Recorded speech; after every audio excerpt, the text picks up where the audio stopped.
शिव कुमार जी का सवाल है रायपुर छत्तीसगढ़ से। शिव कुमार जी पूछ रहे हैं कि इंटरनेशनल जेमॉल कंपनी को लंबी अवधि के लिए खरीदना है। इंटरनेशनल जेमोलॉजी होगा।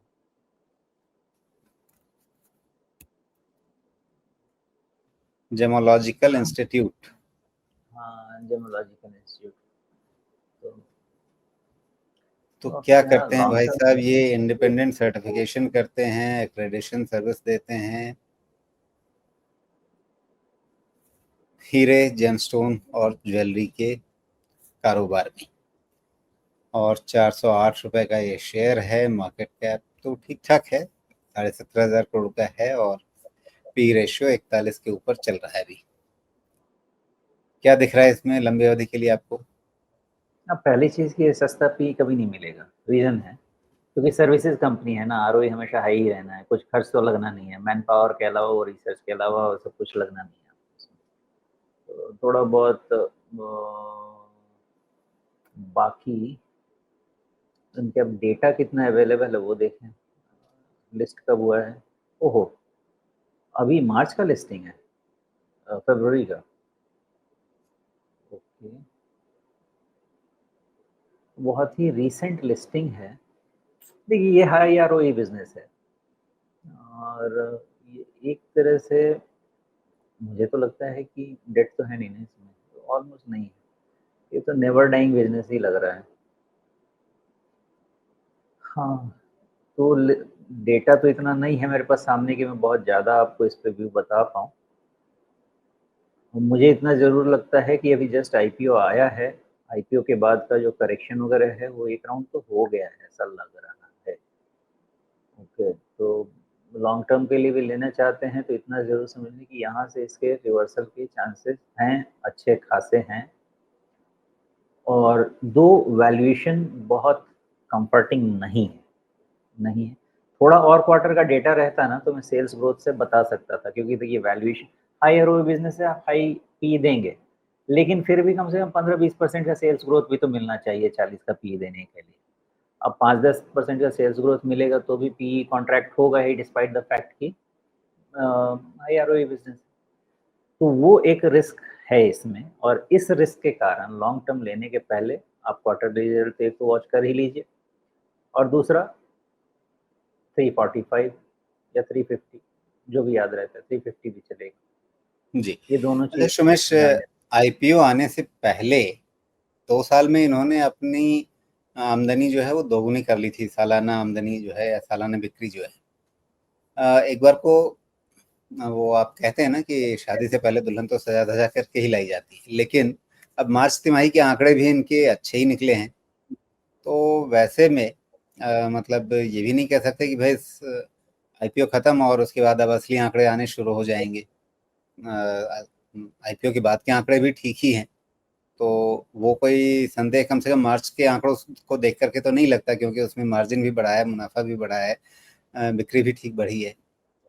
तो वैसे में अगर 40-41 पी मिल में अगर लेना भी पड़ रहा है तो क्या दिक्कत है? और अच्छा खासा करेक्ट हो चुका है ऊपर से। नहीं,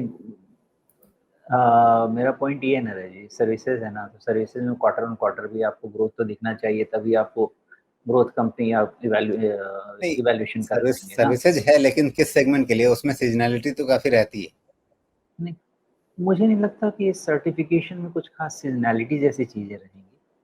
अगर ये डायरेक्ट सेल्स में रहते तो बात अलग थी कि वो नहीं, नहीं, डिमांड पीछे किस सीजन में है। बी टू बी किस्म का बिज़नेस होगा तब भी अ, पूरी इंडस्ट्री में अगर साइक्लिकल नेचर है या सीज़नल नेचर है, सीज़नल ज़्यादा कहेंगे, तो अगर वो सीज़नैलिटी पूरे इस बिज़नेस के ही अंदर है तो फिर वो तो आप बी टू बी में हो तो भी उसका असर होगा ही ना। मुझे पता नहीं है कि ये अगर बी टू बी है कि बी टू सी है, मतलब मुझे नहीं पता है। अगर बी टू बी है तब तो मार्जिन और नीचे होता। ये बी टू सी भी रहेगा, क्योंकि 50-60% margin B to B business में मुझे तो डाउट रहेगा। बट एनीवेज, चूंकि मैं इतना जानता नहीं इस कंपनी के बारे में, वो मैं नहीं एक्सप्लेन कर पाऊंगा। मुझे सिर्फ इतना समझ में आता है कि अगर क्वार्टर ऑन क्वार्टर देखिए सेल्स ग्रोथ भी अगर देखा जाए तो ईयर ऑन ईयर भी 10% से नीचे का है। तो 40 टाइम प्राइस अर्निंग के लिए 15% का तो सेल्स कम से कम मुझे चाहिए और उसी के जगह आप प्रॉफ़िट भी लेके चले आइए। 126 करोड़ की प्रॉफ़िट 140-41 करोड़, तो प्रॉफ़िट में भी आपका 10% के ऊपर का मूवमेंट नहीं है। तो उतना सैटिस्फाइंग मेरे हिसाब से तो ग्रोथ नहीं है, for the kind of P they are asking despite the fact आपको कई मिल जाएँगे बिज़नेसेस है जी, हाई आरओई लेकिन आपको हाई पी सस्टेन्ड लेवल पे नहीं हो पा रहा है। For example Procter and Gamble health and hygiene देखिएगा, मैं उसको वॉच कर रहा था।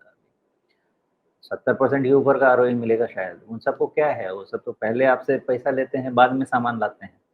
तो हाई आरओई है, लेकिन फिर भी आपका पीई सस्टेन नहीं हो रहा है अभी, तो सेल सस्टेन नहीं होगा।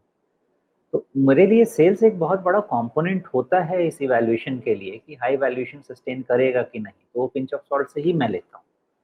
तो मुझे लगता है कि उतना आसान नहीं है इस चीज़ के लिए। बट अगर ये 15% के ऊपर सेल्स ग्रोथ में चला जाए, 15% के ऊपर प्रॉफिट ग्रोथ में चला जाए तो चूँकि बहुत ज़्यादा आरओई जनरेट कर रहा है, तो इतना पी ओके हो जाना चाहिए एंड देयरफॉर उस केस में आपको 350 के नीचे नहीं जाना चाहिए। जी। तो 350 पर नज़र रखी जा सकती है, उसके नीचे अगर जाने लगे तभी कोई चिंता करनी चाहिए क्या? जी, बिल्कुल। लेकिन वो तब है और जब उसके नीचे खरीदा हो। अभी तो उसके नीचे शिव कुमार चिंता जी ज़रूर खरीद करनी चाहिए। हाँ, तो अभी तो शिव कुमार जी खरीदने की सोच रहे हैं, तो क्या करें? मतलब खरीद करके 350 पे नज़र रखें या 1-2 तिमाहियों का रिज़ल्ट देखें, अभी से रडार पे रखें, लेकिन फिर हो सकता है कि आज जो 400 पे मिल रहा है, वो शायद यहाँ पे ना मिले? हाँ, तो ख़ैर मैं रिकमेंड तो नहीं कर पाऊँगा उनको क्या करना है, लेकिन एज़ लॉन्ग एज़ 350 होल्ड कर लेता है और रिज़ल्ट्स जी, रोलिंग बेसिस पे ठीक आने आते रहते हैं, इश्यू नहीं होना चाहिए। लेकिन रिज़ल्ट्स ये सब स्ट्रक्चर में की होता है। जी।